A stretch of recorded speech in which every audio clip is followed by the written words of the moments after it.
নন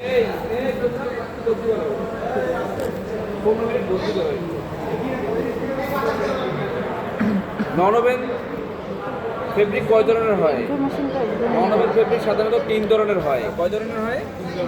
একটা আমরা যেটা গতানুগতিকভাবে জানি, একটা হলো নিডল পাঞ্চ বা mechanical bonded non woven fabric, আর একটা হলো থার্মাল বন্ডেড তাপীয় প্রক্রিয়ার মাধ্যমে তৈরি কিছু নন ওভেন, আর একটা হলো chemical bonded non woven fabric. ঠিক আছে, এই 3 ধরনের নন ওভেন হয়। আমাদের এই মেশিনের মধ্যে সাধারণত আমরা 2 ধরনের নন ওভেন ফেব্রিক তৈরি করি।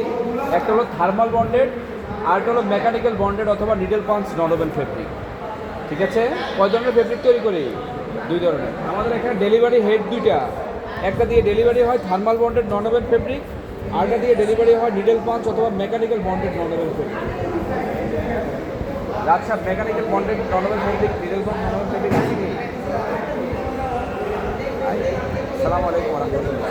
ম্যাডাম, থার্মাল বন্ডেড এবং মেকানিক্যাল বন্ডেড।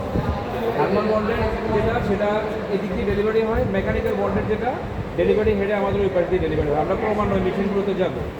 এখানে আমরা যে র মেটেরিয়ালসগুলো ব্যবহার করি সেই র মেটেরিয়াল সম্পর্কে আলোচনা করি। র মেটেরিয়ালসগুলোর মধ্যে সবচেয়ে পলিপ্রোপাইলিন হলো নন ওভেন তৈরি করার ক্ষেত্রে সবচেয়ে বেশি ব্যবহৃত হয়। পলিপ্রোপাইলিন, ঠিক আছে? হ্যাঁ, এই পলিপ্রোপাইলিনটা নন ওভেনের জন্য সবচেয়ে বেশি ব্যবহৃত হয়। আমাদের এখানে যেটা ব্যবহৃত হচ্ছে এটা হলো আমাদের পিইটি, পলি ইথিলিন টেরেপথালেট। পিইটি পেট বোতল আছে না, যেটাকে আমরা কোক 7 আপ খাই, ওই পেট বোতল থেকে চিপস তৈরি করে সেটা থেকে এটা তৈরি করা হচ্ছে। এটাকে রিসাইকেল পলিস্টার, ঠিক আছে, রিসাইকেল ফাইবার, যেটা আমরা নন ওভেন তৈরি করার জন্য ব্যবহার করি। এখানে আমরা 3 ধরনের ফাইবার ব্যবহার করি। প্রথম যেটা, এটা হলো আমাদের ভার্জিন পলিস্টার।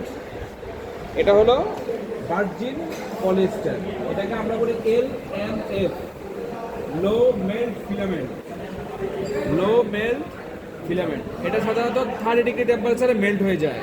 কত ডিগ্রিতে? 30 ডিগ্রি টেম্পারেচারে মেল্ট হয়ে যায়।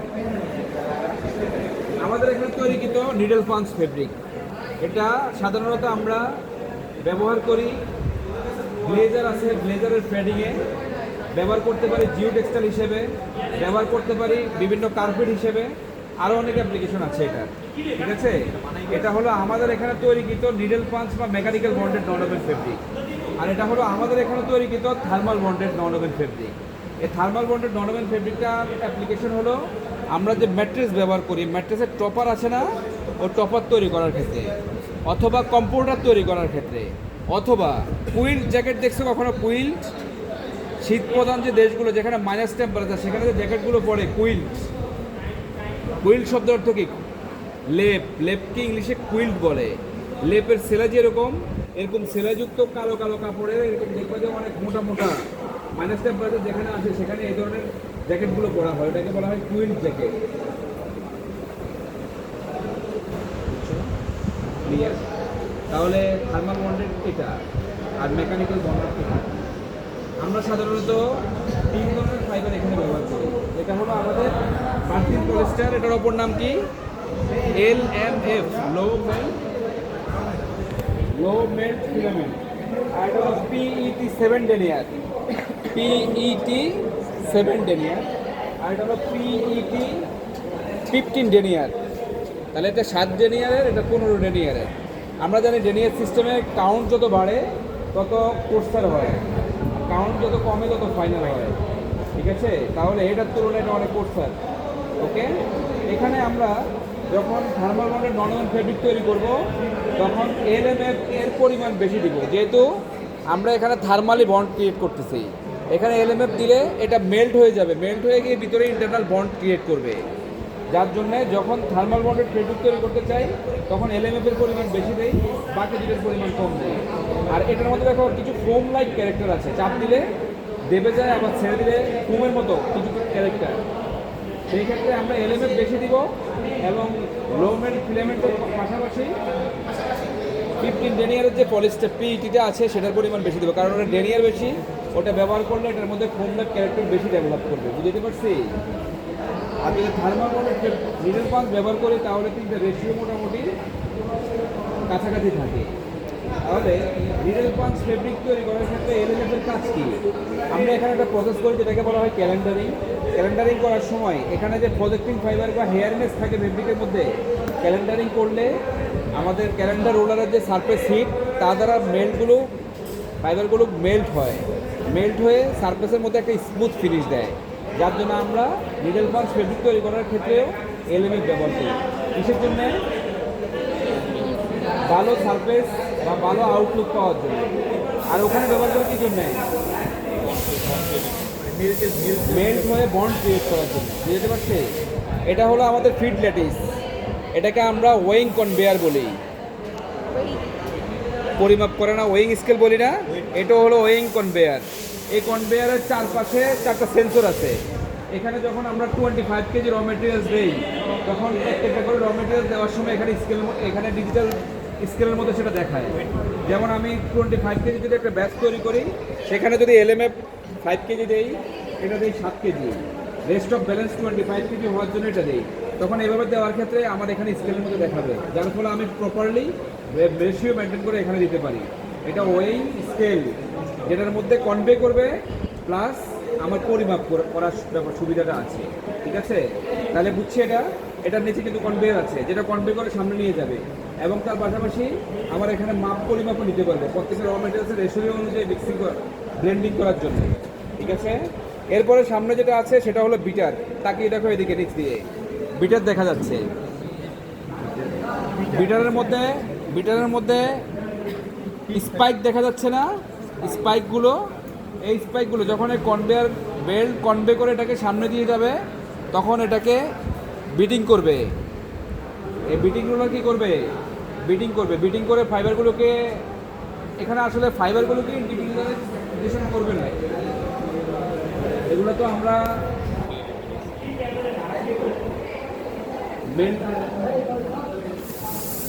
এগুলোকে আমরা কোথায় করি?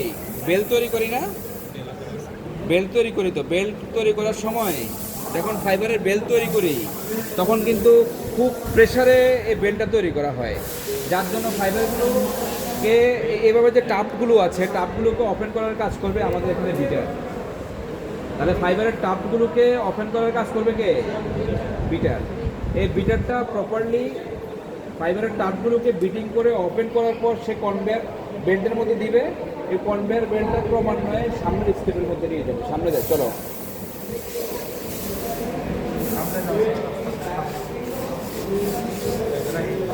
এখানে বিটার দেখা যায় না? দরজা খুলো, ওদিক দিয়ে দরজা খুলো, খুলো, এটা খুলো,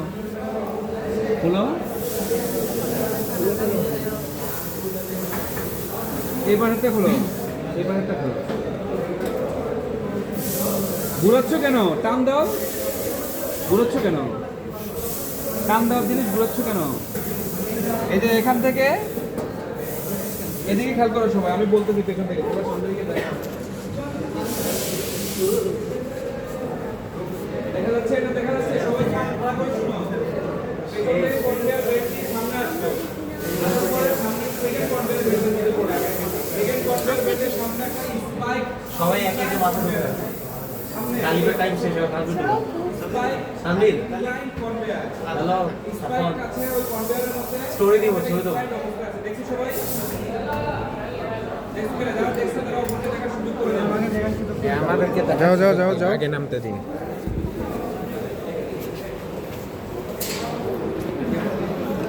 ওটা দেখছো? ওটা দেখছো?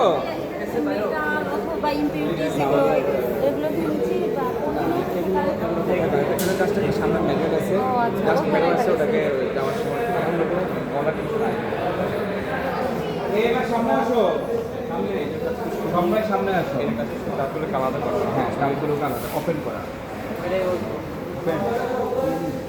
ওই কনভেয়ার বেল্টের পরে ওই কনভেয়ার হয়ে ফাইবারগুলো সামনে আসলো, আসার পরে কাঁটাযুক্ত একটা কনভেয়ার দেখছি না? ওটার নাম হলো স্পাইক ইনক্লাইন্ড কনভেয়ার। ওই কনভেয়ারটা ইনক্লাইন্ড অবস্থায় আছে না? ওটার মধ্যে স্পাইক আছে না? ওই স্পাইকটা দিয়েই ফাইবারগুলোকে ধরে সামনের দিকে উপর দিকে উঠবে। ওটার পরে এই যে এখানে যেটা আছে এটাকে বলা হয় ডেলিভারি রেগুলেটর। ওই ডেলিভারি রেগুলেটরটা আমার সিনক্রোনাইজ করা আছে এই কনভেয়ারের সাথে। ওই ডেলিভারি রেগুলেটরটা সিনক্রোনাইজ করা আছে এই কনভেয়ারের সাথে। কনভেয়ার স্লোলি সামনে চলবে আর ওই কনভেয়ারের মধ্যে এই মাউথ দিয়ে ওখান থেকে কনভে করা ফাইবারগুলোকে এখানে ফেলবে। এই ফাইবারগুলোকে কনভে করার ক্ষেত্রে যদি সিঙ্ক্রোনাইজ না থাকে, কোনো জায়গায় উঁচু হবে, কোনো জায়গায় নিচে হবে, এই সমস্যাটা তৈরি হবে, যার জন্য ওটাকে সিঙ্ক্রোনাইজ করা। এখানে যখন দিবে তখন এখানে এরকম একটা লে তৈরি হবে, আর ওই লেটাকে সামনের দিকে আস্তে আস্তে নিয়ে যাবে এই কনভেয়ার বেল্ট। এই পর্যন্ত সবাই ক্লিয়ার?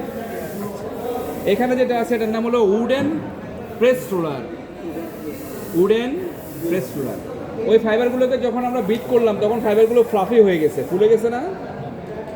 ফাইবারগুলো তো ফুলে গেছে। ওই ফুলে যাওয়া ফাইবারগুলো যাতে এই রোলারের ভিতরে প্রপারলি ফিট করতে পারে বা ফিট দেওয়া যায়, যার জন্য ফোলা ফাইবারগুলো যখন এদিক দিয়ে আসবে তখন এই উডেন প্রেস রোলারটা চাপ দিয়ে টাপগুলোকে একটু নিচে নামিয়ে দিবে। নিচে নামিয়ে দেওয়ার পরে এখানে দুটা ফিট রোলার আছে, এখানে এক পেয়ার ফিট রোলার আছে, যে ফিট রোলারের মধ্যে খাঁজ কাটার ব্যাপারটা এরকম। আমরা স্পার হুইল চিনি না? স্পার হুইলের মধ্যে দাঁত থাকে না, একটা দাঁত দিয়ে আরেকটা দাঁতের মধ্যে বসে যায়, দেখছে কি না? এখানেও কিন্তু এরকম খাঁজ কাটা আছে। এটা যেটা উঁচু, সে উঁচু মাথাটা নিচে রোলারের নিচু জায়গার মধ্যে মিলানো আছে, বুঝতে পারছি? এটা দিয়ে সামনে যখন অগ্রসর হবে তখন এই দুটো পেয়ার রোলার, ফিট রোলার কি করবে? ফাইবারগুলোকে এভাবে ধরে রাখবে, প্রপারলি ধরে রাখবে। তার বডিতে যে শেপটা আছে এই শেপের জন্য সে ফাইবারকে প্রপারলি ধরে রাখতে পারবে, ঠিক আছে? আমি যদি অনেকগুলো ফাইবারকে এভাবে হাতে নেই, শক্ত করে ধরে রাখি, আর এখানে যদি চিরুনি দিয়ে কম্বিং করি, তাহলে এটা প্রপার কিন্তু কমড হবে। আর যদি লুজ করে ধরি তাহলে টান দিলে যেভাবে টান দিব টাপ ছ চলে আসবে। তাহলে এটাকে প্রপারলি গ্রিপ করতে হবে না? এই গ্রিপ করার কাজ করবে গ্রিপার ফিট রোলার। এই ফিট রোলারটা গ্রিপ করবে আর আস্তে আস্তে ভিতরে ডেলিভারি দিবে। আর যখন স্লোলি ডেলিভারি দিবে তখন এই যে আমার এখানে যেটা দেখা যাচ্ছে এটা হলো উডেন স্পাইকড ওপেনার। এটা কম্বিংয়ের কাজ করে।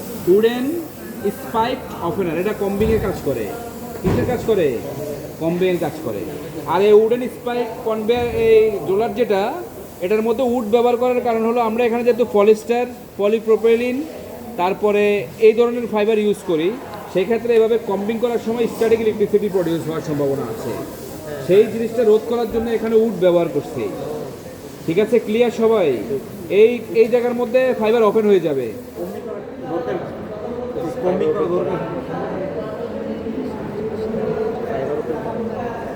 কম্বিং করার আমি একটু আগে যে স্যাম্পল দুটো দেখালাম, ওই স্যাম্পল আর আমি যে টাপগুলো ওখানে দিলাম ওটার মধ্যে কি কোনো পার্থক্য দেখছো তুমি? আমি যে তোমাকে ওই স্যাম্পল দুটো নিয়ে আসো তো তুমি, ভাই যাও তো।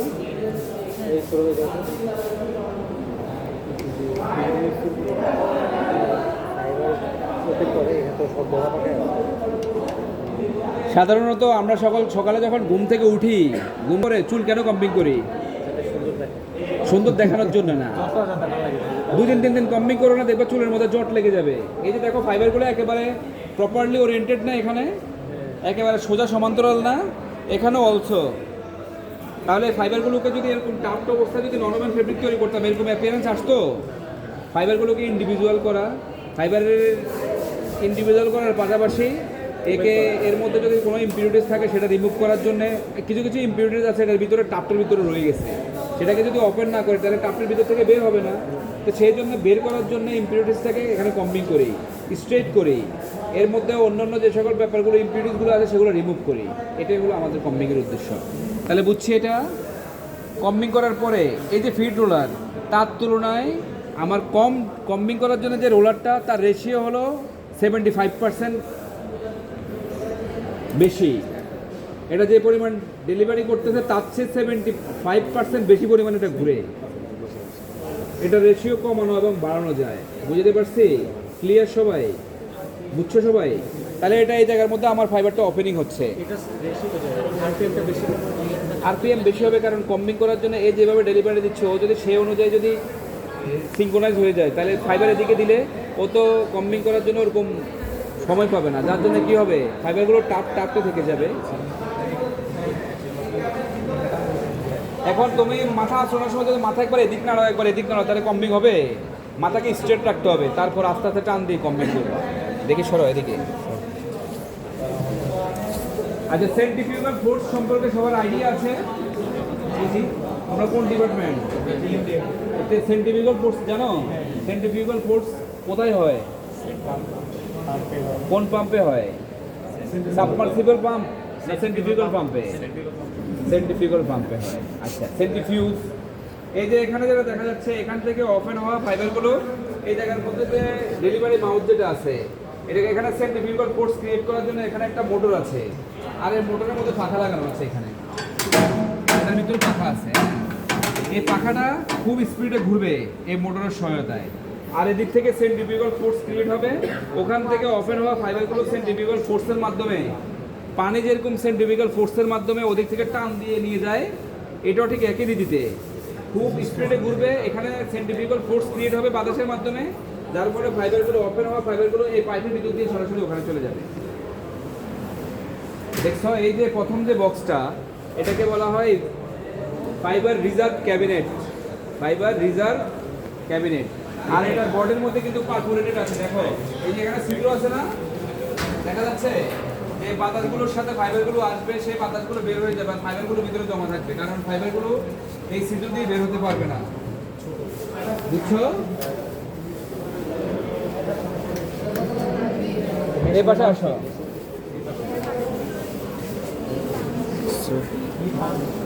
এই পাশে আসো।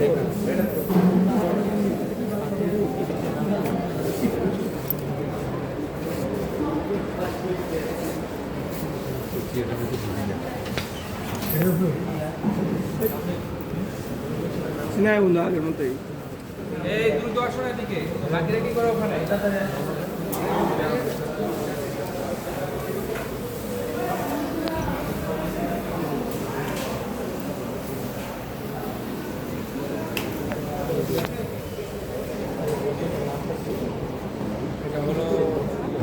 Non woven machine. আচ্ছা, এখানে এরপরে ফাইবার ক্যাবিনেটের মধ্যে আসবে। আসার পরে এখানে এই পাশে পেছনে একটা চেম্বার, এখানে সামনে একটা চেম্বার। পেছনের চেম্বার থেকে আবার ইনক্লাইন স্পাইক কনভেয়ারের মাধ্যমে ওখান থেকে ওপেন হওয়া ফাইবারগুলো সামনের ক্যাবিনেটে আসবে। এটা হলো সামনের ক্যাবিনেট। সামনের ক্যাবিনেটের মধ্যে ভাইব্রেটিং হপার আছে। ভাইব্রেটিং হপার, ওই ভাইব্রেটিং হপারটা ফাইবারকে আংশিকভাবে এভাবে চাপ দিবে, চাপ দিয়ে একটু চাপ দিয়ে প্রেস করে করে করে করে একটা ল্যাপের ফর্মে নিয়ে আসবে। ল্যাপ ওপেন হওয়ার পরে কাটিং মেশিন থেকে ল্যাপ যেভাবে বের হয় ঠিক সেইভাবে নিচ দিয়ে এদিক দিয়ে ডেলিভারি দিবে। এটা হলো আমার কাটিং মেশিনের ফিড জোন। এটা হলো ডেলিভারি, এটা হলো ফিড। এই ফিড জোনের মধ্যে টেকারিন আছে। এই টেকারিনের মাধ্যমে আমার এই ফাইবারগুলো কাটিং জোনে প্রবেশ করবে। কাটিং জোনে প্রবেশ করার পরে গতানুগতিক সিস্টেমে কাটিং এবং প্লাট থাকে না, কাটিং মেশিনের সিলিন্ডার এবং প্লাট থাকে তো নাকি? এখানে এই মেশিনের মধ্যে সিলিন্ডার এবং স্টিপার রোলার আছে। সিলিন্ডার এবং স্টিপার রোলারের মাধ্যমে, এখানে প্লাট নাই, সিলিন্ডার এবং স্টিপার রোলারের মাধ্যমে ডেলিভারি কিন্তু ফাইবারগুলো প্রপারলি কাটিং হবে। কাটিং হয়ে কার্ডেড ওয়েব তৈরি করবে। কি তৈরি করবে? কার্ডেড ওয়েব তৈরি করবে। এই ওয়েবগুলো এদিক থেকে সামনে থেকে ডেলিভারি হবে এখানে।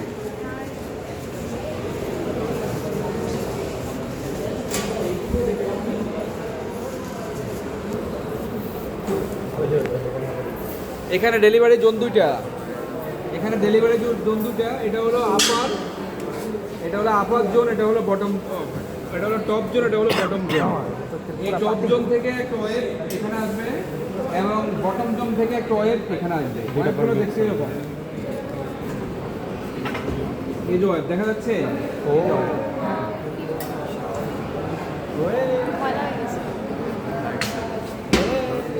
সবাই ধরো সিরিয়াল শক্ত করে ধরে রাখবেন। হ্যাঁ, দেখা যাচ্ছে ওয়েবগুলা। খাবো খাবো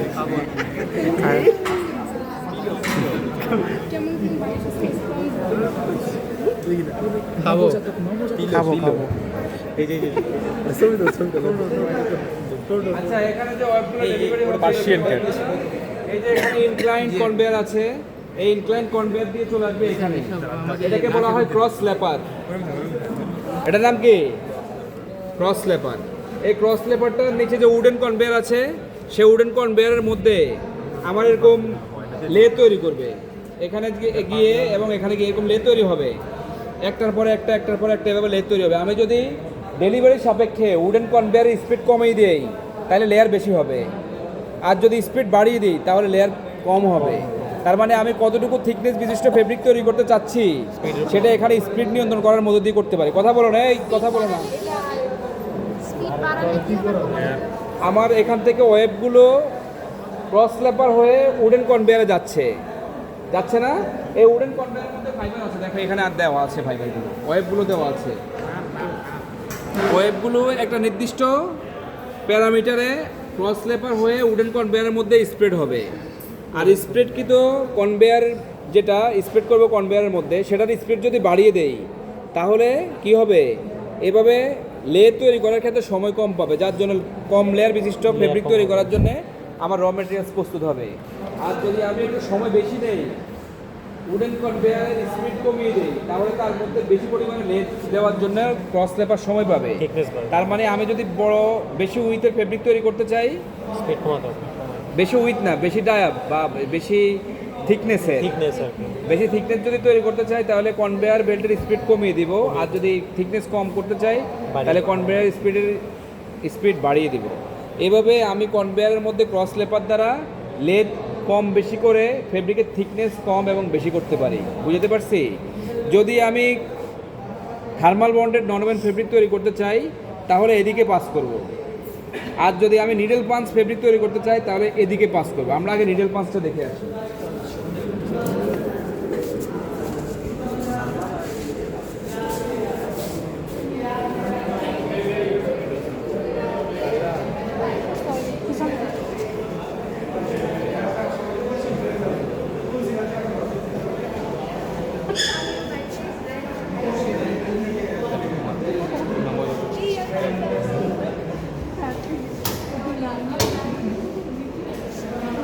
আচ্ছা, এখানে এখান থেকে আসা ওয়েবগুলো ওই পাশে ম্যাডাম আছে, ওই পাশ দিয়ে যাও, অর্ধেক ওই পাশ দিয়ে যাও।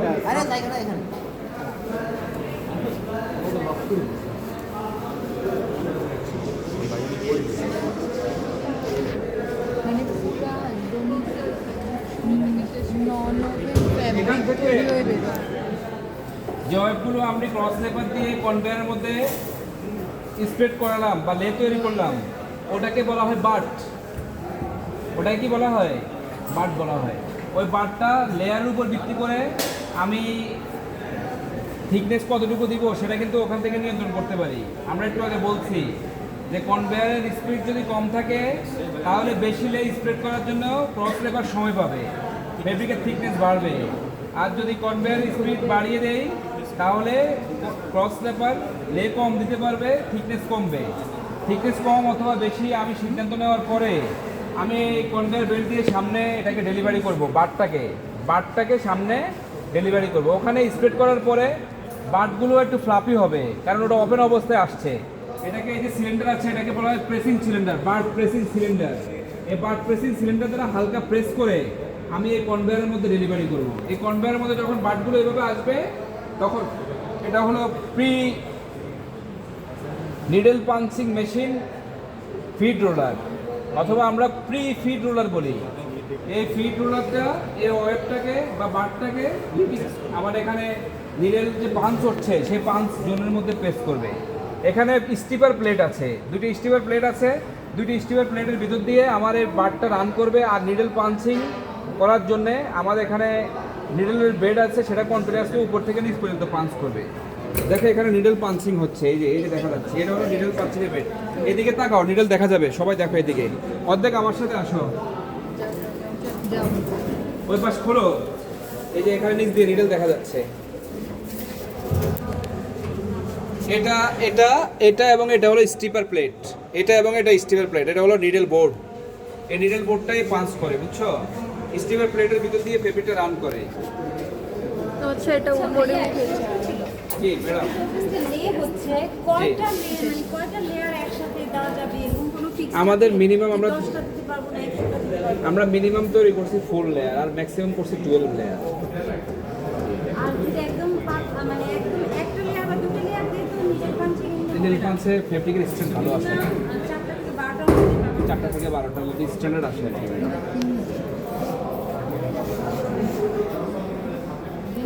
তাহলে দেখো না নিডেল দেখছো? এই যে নিডল এখানের পাঞ্চিং এতগুলো বেড কেন একটা নিডল পাঞ্চিং না, আমাদের প্রপার এন্টেনমেন্টের জন্য ফাইবার যেন তারপরে এটা ম্যানুয়ালি আমরা ম্যানুয়ালি দিয়ে দিচ্ছি ম্যাডাম, ম্যানুয়ালি ওই রোলার থেকে এই রোলারের মধ্যে দিয়ে দিচ্ছি, হাত দিয়ে ঢুকে দিতে হবে। একই সাথে দুটো শেষ হয়ে এখানে ঢুকবে জি, তারপরে একবার আপ পাঞ্চিং, এটা আবার বটম পাঞ্চিং ম্যাডাম, এটা নিচ থেকে পাঞ্চ করে, ওটা উপর থেকে পাঞ্চ করে নিচ থেকে, আরেকটা দেখছিলাম আরেকটা হলো আপ থেকে আবার up up down up up. জি, দেখি সরা যাও। আর নিডল কি সবগুলোই কি বার্ড নিডল সবগুলো বার হয়ে গেছে, ও আচ্ছা ট্রায়াঙ্গুলার বাম। তবে হাইটের পার্থক্য আছে। প্রথমটা যেটা সেটা হলো আমার ভাইয়া ওদেরকে মানে আরেকটা জিনিস হচ্ছে যে কোনো বার্ড ধরেও না সেখানে নিচে আপনার সাকশন থাকতে হয়, সাকশন থাকলে যাতে ফাইবারগুলো মুভ না করতে পারে, দেখছেন নাই না? আচ্ছা, এটা কি বুঝছো? এটা দেখছো?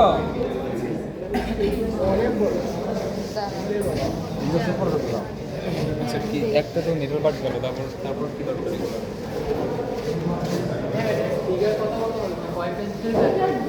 মানে দুই ধরনের ডেলিভারি, এদিকে এই ডেলিভারি আর ওদিকে আরেকটা delivery।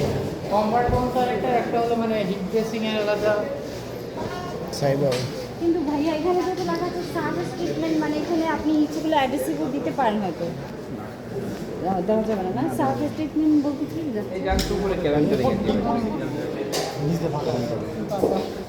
আচ্ছা, এই সবাই এদিকে আসো, একটু সহযোগিতা করো না। এখানে আমরা ওয়েবগুলোকে দিয়ে পার্ট তৈরি করছি ক্রস লেপারের মধ্যে। সেই পার্টগুলোকে আমরা নিডল পাঞ্চিংয়ের ফিড রোলারের মধ্যে দিলাম, দেওয়ার পরে সেটা প্রাথমিক অবস্থায় পাঞ্চ করবে। আমাদের এখানে নিডল পাঞ্চিং তিনটা, একটা উপর থেকে পাঞ্চ করে, আরেকটা নিচ থেকে পাঞ্চ করে, লাস্টেরটা উপর থেকে পাঞ্চ করে। তাহলে যত বেশি পাঞ্চ করবে, এখানে আমরা যে নিডল ব্যবহার করি এটা হলো triangular verbs. Triangular verb needle আছে না? বার্ব শব্দ অর্থ কি? Hook hook hook. তাহলে নিডলের মধ্যে হুক আছে, আর নিডলের শেপ হলো ট্রায়াঙ্গুলার। ও নিডলটা কন্টিনিউয়াসলি বাটের ভিতর যখন প্রেস করবে, তখন ফাইবারগুলোর মধ্যে এন্টাঙ্গেলমেন্ট হবে। এন্টাঙ্গেলমেন্ট যখন হবে, তখন ফাইবারগুলো এক অপরের সাথে মেকানিক্যালি বন্ড তৈরি করবে, আর মেকানিক্যালি বন্ড তৈরি করে এরকম ফেব্রিক আমাদেরকে ডেলিভারি করবে। ঠিক আছে? প্রাথমিক অবস্থায় পাঞ্চ করার পরে এতটুকু ফেব্রিক মোটা পাই, পরেরটাতে পাঞ্চ করলে আস্তে thickness আস্তে আরো আরো কমে কমতে যায়। থাকবে। 3 নম্বরে পাঞ্চ করলে একেবারে কমে যায়। আর এইখানে কি রোলার প্রেসারের কারণেও তো মনে হয় একটু থিকনেস কমে হ্যাঁ, যেতে এর পারে। thickness কমে যাবে। এখানে কি হিট দেওয়ার তো যে সিস্টেম এখানে হিট দেওয়ার সিস্টেম আছে। কত এখানে degree এটা হলো দেওয়া? আমাদের সারফেস ট্রিটমেন্টের মেশিন। এই সারফেস ট্রিটমেন্টের মেশিনের মধ্যে এটা হলো আমাদের 180 এসটি অয়েলের মাধ্যমে হিটটা তৈরি করা হয়। এসটি অয়েল বলতে আমরা হিট ট্রান্সফার অয়েল বুঝি, হিট ট্রান্সফার অয়েল বুঝি। আয়রন মেশিন আছে না বাসার মধ্যে? আয়রন মেশিনের যে জায়গার মধ্যে কয়েল আছে, দীর্ঘদিন ব্যবহার করার পরে আয়রন মেশিনের সব জায়গায় ভালো থাকে, শুধু ওই জায়গায় কালো হয়ে যায়। খেয়াল করছো? তদ্রূপ এই যে সিলিন্ডার আছে, কথা বলো না। সিলিন্ডার যেটা আছে, সিলিন্ডারের দুটো সারফেস, একটা হলো ভেতরের সারফেস, তার উপরে একটা সারফেস আছে, তার উপরে এটা। তার মানে দুইটা সিলিন্ডার একত্রিত করে এটা তৈরি করা হয়েছে। উপরে যেটা দেখতেছি তার মধ্যে আরেকটা সিলিন্ডার আছে। ওই ভিতরে যে সিলিন্ডার, তার ভিতরে আছে ইলেকট্রিক কয়েল। ওই ইলেকট্রিক কয়েলের মাধ্যমে ওই সারফেসটা হিট হয়। সেকেন্ড যে দুটো সিলিন্ডারের মধ্যে যে গ্যাপটা আছে, ওখানে এসটি অয়েলটা থাকে, যার ফলে এই যে এখানে একটা এদিক করানো দেখা দাও তো, এই যে এরকম দুইটা, ঠিক আছে? এই যে এটার ভিতরে থাকে ইলেকট্রিক কয়েল, আর এখানে থাকে আমাদের এসটি অয়েল। এই যে এটার ভিতরে থাকে ইলেকট্রিক কয়েল এই সিলিন্ডারের ভিতরে, আর এই যে খালি জায়গাটা আছে এটার মধ্যে আছে এসটি বা হিট ট্রান্সফার অয়েল। আর মধ্যখানে সারফেসটা, এই যে বাইরে যেটা দেখা যাচ্ছে, এটা আমরা বাইরে থেকে দেখতে পাচ্ছি। তাহলে এই হিটের মাধ্যমে, ইলেকট্রিক কয়েলের মাধ্যমে ভেতরে সিলিন্ডারের সারফেস হিট হয়, আর সেই হিট সারফেস থেকে হিটটাকে ট্রান্সফার করে এই আউটের যেটা দেখতেছি সিলিন্ডার, সেটার মধ্যে হিট নিয়ে আসে এসটি অয়েল। বুঝতে পারছি? আমরা নর্মালি মোটরের মধ্যে আর্মেচার দেখি না? এই যে আর্মেচার, এটা এখানে আর্মেচার আছে, এবং এই যে আমরা এটা বলি না কার্বন কয়েল বলি না? এই কার্বন কয়েল হলো এটা দ্বারা এখান থেকে ইলেকট্রিক কানেকশনটা এই যে আর্মেচারের মাধ্যমে আমার এখানে কয়েলের মধ্যে দেয়, তার জন্য এটা ঘুরলেও এটার মধ্যে ইলেকট্রিক সরবরাহ কন্টিনিউ থাকে। আর এটা হলো আমাদের ইলেকট্রিক কয়েলের এই যে বাইরের অংশ, যেটার মধ্যে আমরা ইলেকট্রিক কানেক্ট দিচ্ছি। এই দুইটা দিয়েই আমরা এই দিকে হিট করি। আর ওই যে ট্যাঙ্ক দেখতেছো, এই ট্যাঙ্কের মধ্যে আমাদের এসটি অয়েল আছে, যেটা দিয়ে আমরা এটাকে হিট করি। এটা টেম্পারেচার ম্যাডাম 130 ডিগ্রি পর্যন্ত তোলা যায়। মানে এখানে তো নিডল পাঞ্চিং এবং থার্মাল বন্ডিং দুটোই হয়ে যাচ্ছে। না, জাস্ট এটা সারফেস ট্রিটমেন্ট ম্যাডাম। কিন্তু এখানে তো হিট দিলে একটু কিছুটা মেল্ট হয়ে যাবে জি না? ম্যাডাম, ওই সেটা বলছিলাম যে মানে আমরা এখানে তো থার্মাল বন্ডিং হয়ে যাচ্ছে। মানে এই যে আমরা এখানে এলএমএফ যেটা, সেটা শুধু মেল্ট হয়। পিইটি যেটা, সেটা আরেকটা মেল্ট হবে, আরেকটা যেটা melt হয়। থার্মোপ্লাস্টিক সেটাই শুধু একটু মেল্ট সেটা হতে পারবে। মেল্ট হতে পারবে। এটা নাও, তাহলে এটা বুঝছো? এটা বুঝছো? তাহলে ফিডের ওখান থেকে যে দুই ভাগ হইলো, ফিডের ওখান থেকে যে দুই ভাগ হইলো, একটা এই সাইডে আসলো, একটা ওই সাইডে গেল। ফিডের ওদিক থেকে যে কোনো একদিকে পাঠাতে হবে, দুই ভাগে দেওয়ার সুযোগ নেই। তোমার দরকার এখন এইদিকে যাবে, আমার দরকার ওইদিকে হলে ওইদিকে যাবে। কনভেয়ারটাকে উল্টো দিকে যখন ঘুরাবে তখন ওদিকে যাবে। তুমি থার্মাল বন্ডের ডিটেল পাঞ্চ এট এ টাইম তৈরি করতে পারবে না, যে কোনো একটা। ক্লিয়ার? তাহলে এখান থেকে ফেব্রিকেশন, এটা হলো টেনশন রেট। এই টেনশন রেটের মধ্যে ফেব্রিকের লুপ থাকে, লুপের মাধ্যমে ফেব্রিকের টেনশন অ্যাডজাস্ট করা হয়। ঠিক আছে? অ্যাডজাস্ট হয় এভাবে, লুপ হয়ে উপরে এভাবে নিচে গিয়ে এটার মধ্যে জয়েন করতে হবে। এটা হলো এই মেশিনের হেড স্টক। এই মেশিনের হেড স্টক, এই হেড স্টকের দুই পাশে কাটিং নাইফ আছে, এজ কাটার আছে। হাত দাও এখানে, হাত দাও, রোলারের মতো হাত দাও। ওই রোলার, ওই যে নাইফ, ভয় লাগছে? দেখা যাচ্ছে? আমার এই নাইফটা কিন্তু এজ কাটার কিন্তু অ্যাডজাস্টেবল। আমার ফেব্রিকের উইথ যদি বেশি হয় তাহলে এটাকে লুজ করে দূরে সরানো যায়, আবার যদি ফেব্রিকের উইথ কম হয় তাহলে এটাকে আরও কাছে আনা যায়। ফেব্রিকের উইথের উপর ভিত্তি করে আমার যে এজ কাটিং নাইফ আছে বা রোলার আছে, সেটা ডানে বামে সরানো যায়। এখান থেকে সেখানে রোল তৈরি হবে। তার পাশাপাশি এটার ভিতরে একটা কাটিং ডিস্ক আছে, ওই কাটিং ডিস্কটা রোল তৈরি হয়ে গেলে এদিক থেকে এদিকে গিয়ে আমার কমপ্লিট রোল কেটে দিবে। কেটে দেওয়ার পরে ওই যে আমরা তৈরি করছি এখানের ওই প্রোডাক্ট, ওই যে দেখা যাচ্ছে টেবিলের উপরে, সব কিন্তু এই মেশিনে তৈরি করছি। ভাইয়া এখানে বললেন যে ফ্যাব্রিকের উইথ, তো ওইখানে কোথায় আমরা উইথটা কন্ট্রোল করবো, যে আমার উইথ 1 মিটার লাগবে নাকি 1.5 মিটার লাগবে? ওখান থেকে হয়েই তো এখানে এসে ম্যাডাম আমাদের ওখানে যে ক্রস লেবার আছে, ক্রস লেবার থেকে উইথটাই কন্ট্রোল করি। ক্রস লেবারের যে ল্যাব দেওয়ার যে হেডটা আছে, সেটার কতটুকু এরিয়া জুড়ে ট্রাভার্স করবে, সেটা আমরা ওখান থেকে কন্ট্রোল করতে পারি। যদি এরিয়া ট্রাভার্স বাড়িয়ে দেই তাহলে বেশি এরিয়াতে ট্রাভার্স করবে, লেব বড়, উইথ বড় হবে। 1 মিটার হলে ছোট, এখানে তো আর কিছু এখানে কিছু করার নাই ম্যাডাম। তো এটা হলো আমাদের হেড স্টক। মানে কি, মানে এটা জাস্ট উইথ কন্ট্রোল করার জন্য। জাস্ট উইথ বরাবর ফেব্রিকের যে সাইড আছে, সাইড যদি এলোমেলো হয় সেটাকে কাটিং করে সমান্তরাল করা যাবে। বুঝছো এটা? ক্লিয়ার সবাই? তাহলে এটা হলো এই মেশিনের হেড স্টক। এখান থেকে ডেলিভারি কিভাবে হবে? ডেলিভারি এখানে এটার ভিতরে ডেলিভারি হবে, এটার মধ্যে এসে জড়াবে। এই রোলারটা এদিকে ঘুরে আর এই রোলারটা এদিকে ঘুরে, যার ফলে স্পিড এখানে কত হতে পারে? স্পিড আমরা সিনক্রোনাইজ করি, ওখান থেকে ডেলিভারির উপর রেশিও মেনটেন করে সিনক্রোনাইজ করি। কত হয় সাধারণত? সাধারণত আমাদের এখানে যদি আমরা 12 লেয়ার তৈরি করি তাহলে প্রতি মিনিটে আমরা আরপিএম দেই অনলি 13।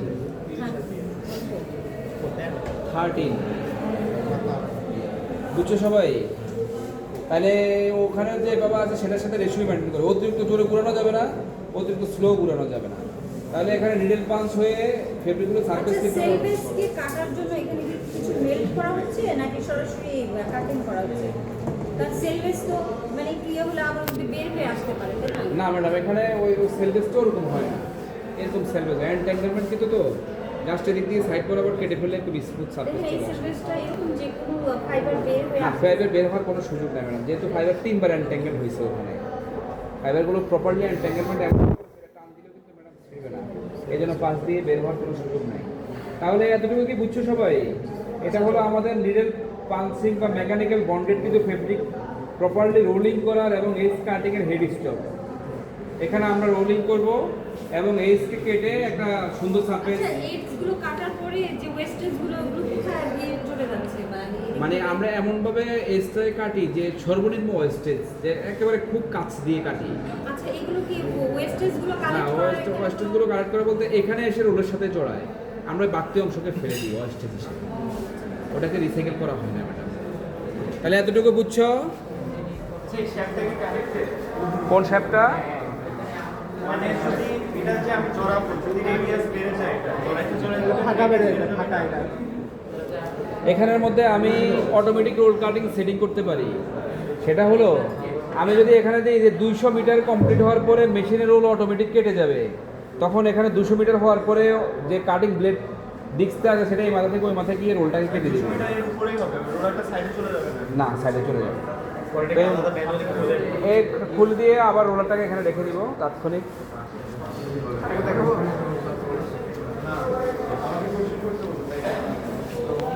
থেকে যে ক্রস পেপার আছে, ক্রস পেপারের মধ্যে নিচে যে কনভেয়ারটা, সেই কনভেয়ার দিয়ে আমি যদি নিডল পাঞ্চ তৈরি করে তাহলে সেদিকে ডেলিভারি করব। যদি আমি বলি যে না ওদিকে ডেলিভারি করবো না, আমি এই মুহূর্তে তৈরি করব থার্মাল বন্ড। তবে থার্মাল বন্ড ইচ্ছে করলে তৈরি করা যাবে না, এই জন্য তৈরি করা যাবে না আমরা জানি থার্মাল বন্ডিংটা এখানে ফাইবারগুলো মেল্ট হয়ে বন্ড ক্রিয়েট করে। তো সেই ক্ষেত্রে ইচ্ছে করলেই যে নিডল পাঞ্চ ইচ্ছে করলে থার্মাল বন্ড তৈরি করা যাবে না। থার্মাল বন্ড তৈরি করার জন্য রেশিও মেনটেন করে ওখানে আগে আমার ফাইবার ইনপুট দিতে হবে। ফাইবার ইনপুট দেওয়ার পরে সেটা ওটার মতো সিস্টেমেটিক ওয়েতে যখন আমার ওয়েব তৈরি হয়ে যাবে, ওয়েবগুলো এখানে নিচে এসে কনভেয়ারের মধ্যে বার্ট তৈরি করবে। এই বার্টগুলোকে আমি এই যে আমার বার্ট প্রেসিং রোলার যেটা আছে সেটা দিয়ে প্রেস করে আমার এই কনভেয়ারের মধ্যে ডেলিভারি করব। কনভেয়ারের মধ্যে ডেলিভারি করার পরে এই কনভেয়ারের ভিতরে কনভেয়ার এই ওভেনের ভিতর দিয়ে ওয়েবটাকে বার্টটাকে নিয়ে যাবে। আর ওয়েবের ভিতর এই আমাদের যে ওভেন আছে, ওভেনের 3টা চেম্বার। কয়টা চেম্বার? 3টা। এক চেম্বারের ভিতরে 12টা ইলেকট্রিক কয়েল আছে। কয়টা কয়েল? 12টা। এই যে ইলেকট্রিক কয়েল বাইরে থেকে দেখা যায়, এই যে এটা দেখা যাচ্ছে, এই যে এটা তাকাও, ওই যে দেখা যাচ্ছে গায়ের মধ্যে অমসৃণ কাটা কাটা যুক্ত বা এরকম একটা এই ডিজাইন করা আছে, শেপিং করা আছে বডিতে। এই মাথা থেকে ওই মাথা পর্যন্ত বিস্তৃত। এটা হলো আমাদের ইলেকট্রিক কয়েল। এই ইলেকট্রিক কয়েল উপরে এক সারি আছে, নিচে এক সারি আছে। এই ইলেকট্রিক কয়েলের ভিতর দিয়েই আমাদের এই বারটা সামনে রান করবে। রান করে একেবারে 3টা ইলেকট্রিক কয়েল পাস হয়ে সামনে চলে যাবে, ওভার পাস হয়ে সামনে চলে যাবে চেম্বারে।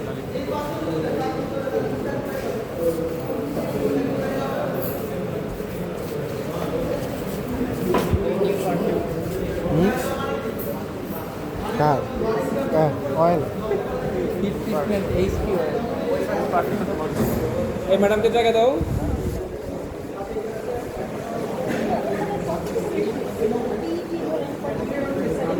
আমরা যদি থার্মোমিটার তৈরি করি সেক্ষেত্রে আমাদের 13 কেজি 25 এর মধ্যে 13 কেজি আমরা এলিমেন্ট দিই।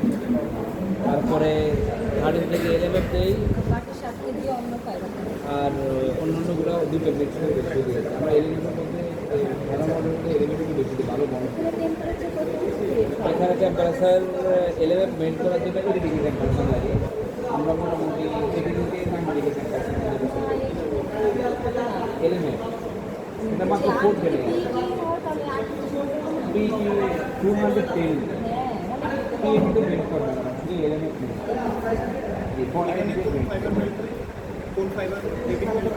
এখানে পিইটি মেল্ট করার জন্য 250 ডিগ্রির মতো টেম্পারেচার লাগে, কিন্তু আমরা এখানে যে এলএমএফ ব্যবহার করি ইন্টারনাল বন্ডিংয়ের জন্য মেল্ট হয়ে সেটা 80 ডিগ্রি টেম্পারেচারে হয়ে যায়। আমাদের এখানে এলএমএফের ডেনিয়ার হলো 4, অনলি 4। ঠিক আছে, তাহলে এখান থেকে কনভেয়ার বেল্টের মাধ্যমে কয়েলগুলো দেখেন কনভেয়ার বেল্টের নিচে আছে, উপরে আছে, কিন্তু ইয়েগুলো আমার বাটগুলো এই বেল্টের উপরে থাকবে, তাই না? বেল্টের উপরে। তাহলে ওই টেম্পারেচারটা বাটের ভিতরে কিভাবে মানে যেতে পারবে? এখানে ফ্যান আছে বা কিছু আছে? এখানে ওরকম কোনো ফ্যান নাই ম্যাডাম, জাস্ট এখানে তো একেবারে এই ফাইবারগুলোর মধ্যে কিন্তু যথেষ্ট পাঁচ ধরনের এরিয়া আছে। হ্যাঁ, অনেক এই জন্য যাচ্ছে। এটা কিন্তু অনেক ঠিক, দেখুন ফার্মার বন্ডিংয়ে কিন্তু অনেক ঠিক। ওটা আবার ম্যাডাম আরেকটা পদ্ধতি তো এখানে। ওটা হলো ম্যাডাম যেটা বলতেছে সেটা হলো মেল্ট ব্লোন। ওই মেল্ট ব্লোনের মধ্যে আমরা মাস্ক তৈরি করি বা অন্যান্য যে পাতলা কাপড়গুলো শপিং ব্যাগ হিসেবে ব্যবহার করি সেগুলো তৈরি করি। এটাও থার্মাল বন্ডেড, কিন্তু এটা অন্য বৈশিষ্ট্য বিশিষ্ট ফেব্রিক প্রডিউস করে, যেটা আমরা কুইল, কম্পোর্টার এবং আমরা ম্যাট্রেসের টপার হিসেবে ব্যবহার করি। কেমন? এখান থেকে আসার পরে এটা হলো আমার প্রেসিং রোলার। এটার নাম কি? Pressing roller. হঠাৎ করে জামা কাপড় আয়রন করি না, জামা কাপড় যখন আয়রন করে লন্ড্রিতে বা টেলার শপে দেখবো যে টেলারের হাতের মধ্যে একটা ছোট্ট স্কেল থাকে, এক ঘষা দিয়ে স্কেল দিয়ে ঘষা দেয়, এক ঘষা দিয়ে স্কেল দিয়ে ঘষা দেয়। খেয়াল করো না, আজকে দিয়ে খেয়াল করবো। এটা হলো আমাদের প্রেসিং রোলার। ড্রেসিং রুলারে টেম্পারেচার মেইনটেইন করা হয়? না, প্রেসিং রোলারে কোনো টেম্পারেচার এখানে ফ্যান দেওয়া আছে যেটা ঠান্ডা করা হয়। ঠান্ডা হয়। এখান থেকে প্রেসিং রোলার দিয়ে হালকা প্রেস করবে। এই যে সামনে যেটা আছে এটা হলো কুলিং রোলার। এই কুলিং রোলারের সামনের কুলিং রোলারের মধ্যে এখানে ওয়াটার আছে। এই ওয়াটারের মধ্যে এখানে মোটর আছে। কুলিং রোলার দুইটা। এই এদিক দিয়ে উপর দিয়ে ওঠে পাম্প কন্টিনিউয়াসলি কুলিং রোলারের ভিতর দিয়ে ওয়াটারটা সার্কুলেট করে, যার ফলে এটা ঠান্ডা থাকে। আর ঠান্ডা থাকা কারণে এই ওয়েবটা বা এখন তো ফেব্রিক হয়ে গেছে, থার্মাল বন্ডেড ফেব্রিক, সেটা সামনের দিকে অগ্রসর হয়। 3টে ফ্যান আছে, 3টে ফ্যান দিয়ে পুরোপুরি ঠান্ডা করা হয়। ঠান্ডা হওয়া ফেব্রিক ওখানে যেরকম হেড স্ট্রোক দিয়ে রোলিং করা হয়, এখানে ঠিক একই head stroke, same head stroke, এটা দিয়ে রোল তৈরি করে আমরা কাজ সম্পন্ন করি। আমাদের বুঝতে পারছি সবাইকে? কারো কোনো কোশ্চেন আছে? কোনো কোশ্চেন নাই? ইন্ডাস্ট্রি থেকে দুইটা পার্ট একসাথে থাকে, মানে নিডেল আর হিট। নিডেলের হেড দুটো একই থাকে। আরেকটা জিনিস বলে রাখি, বাংলাদেশে যতগুলো নন ওভেন ইন্ডাস্ট্রি আছে, কোনো নন ওভেন ইন্ডাস্ট্রিতে কাউকে অ্যাক্সেস দেওয়া হয় না, কারণ এটা হলো একটা রাইজিং ইন্ডাস্ট্রি। সেক্ষেত্রে এখানে কাউকে অ্যাক্সেস দেয় না। তাদের ইন্টেলেকচুয়াল প্রপার্টির যে ব্যাপারগুলো আছে সেটা যেন কোনোভাবে হ্যাক না হয়। এই জন্য তুমি চেষ্টা করবে বাংলাদেশে যে নন ওভেন ইন্ডাস্ট্রি আছে একটাতেও অ্যাক্সেস পাবা না। আর পুরো এশিয়ার মধ্যে শুধুমাত্র বুটেক্সের নন ওভেন মেশিনটা আছে। এটার প্রাইস হলো 5.5 কোটি টাকা।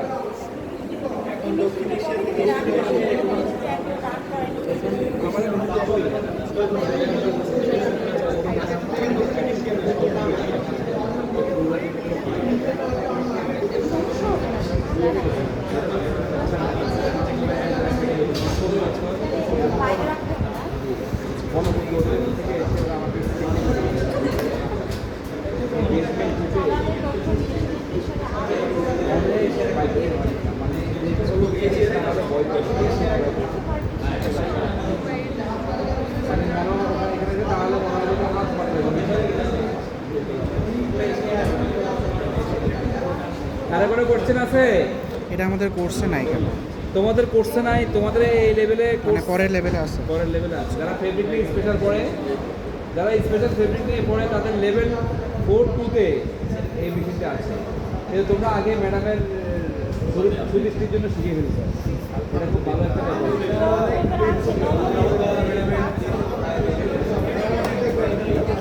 আজকে প্রথম আমরা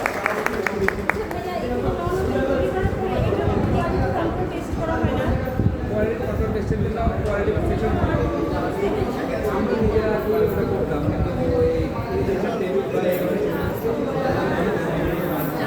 কিন্তু এটা অনলাইন কোয়ালিটি কন্ট্রোল